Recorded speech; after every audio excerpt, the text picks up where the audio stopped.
Good evening, visitors. Welcome to the Australian War Memorial's Last Post ceremony.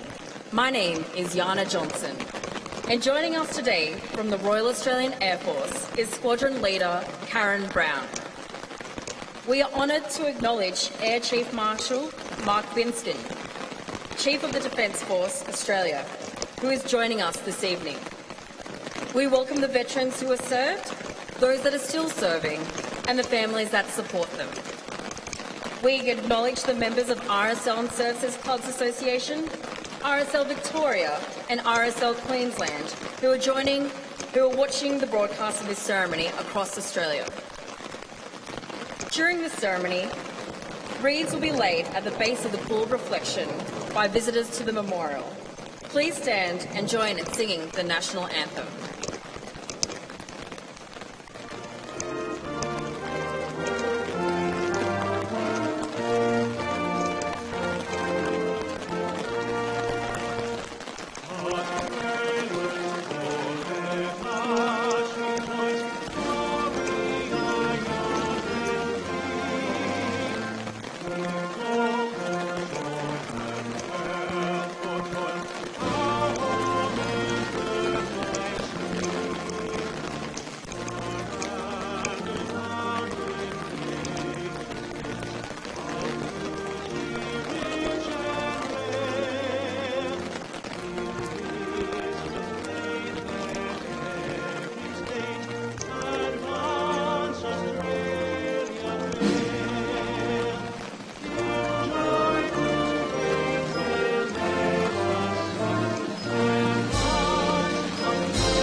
The Australian War Memorial was the vision of Charles Bean, Australia's first World War official historian.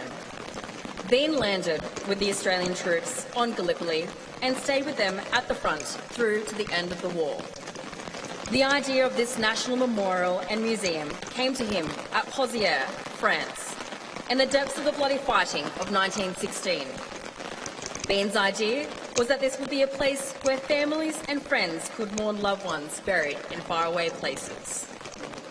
It would also be a place that could help all Australians understand what these men and women had endured and what they had done for us. Bean's vision, to which we remain true, is best expressed as inscribed in the entrance to the memorial's galleries. Here is their spirit, in the heart of the land they love, and here we guard their record, which they themselves made. Tonight, we'll read the story behind just one of those on the Roll of Honour, which lists the names of more than 102,000 men and women who have given their lives for us in war and operations for more than a century. But first we present a lament, Flowers of the Forest. Wreaths or floral tributes will now be laid at the base of the Pool of Reflection.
Today we pay tribute to Flying Officer Hugh McCulloch, who was killed on active service with the Royal Air Force during the Second World War on the 28th of August 1943.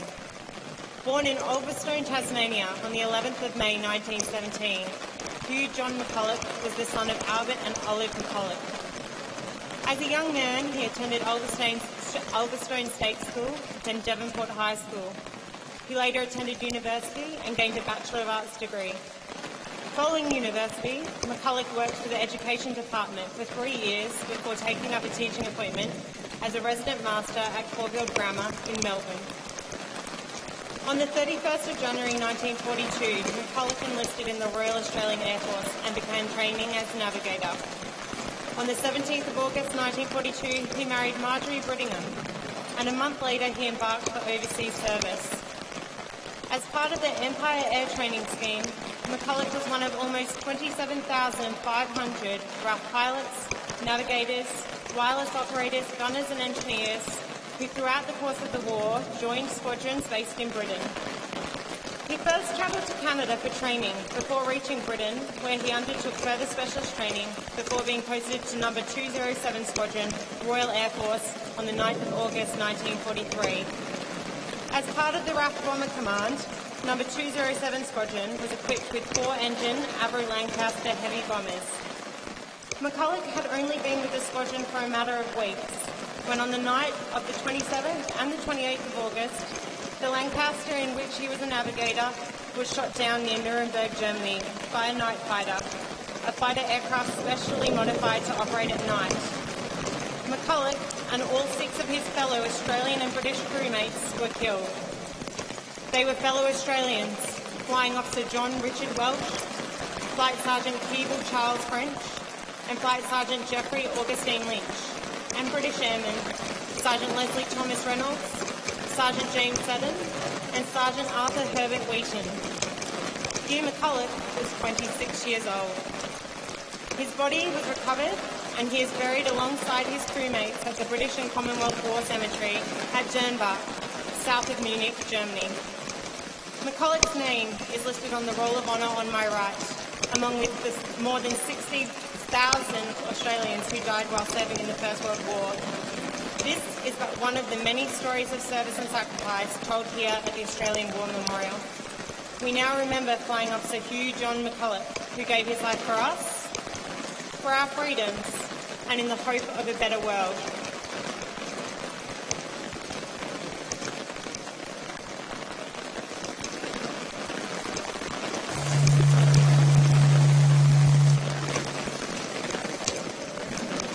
As we that are left grow old, age shall not weary them, nor the years condemn.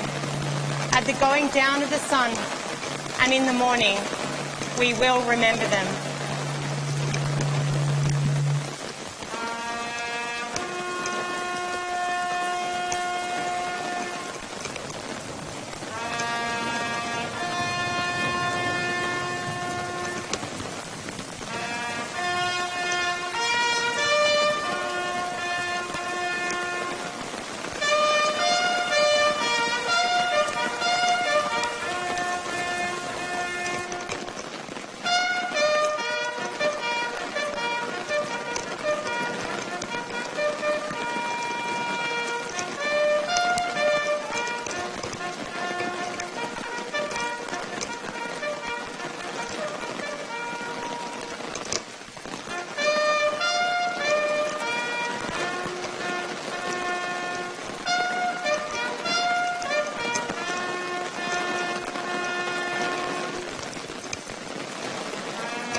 Lest we forget.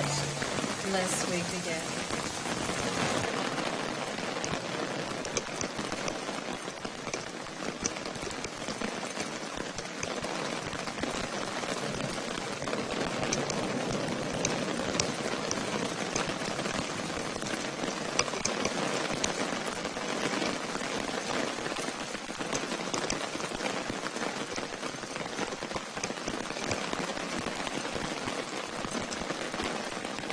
We leave you this evening with the words of the memorial's founder, Charles Bean.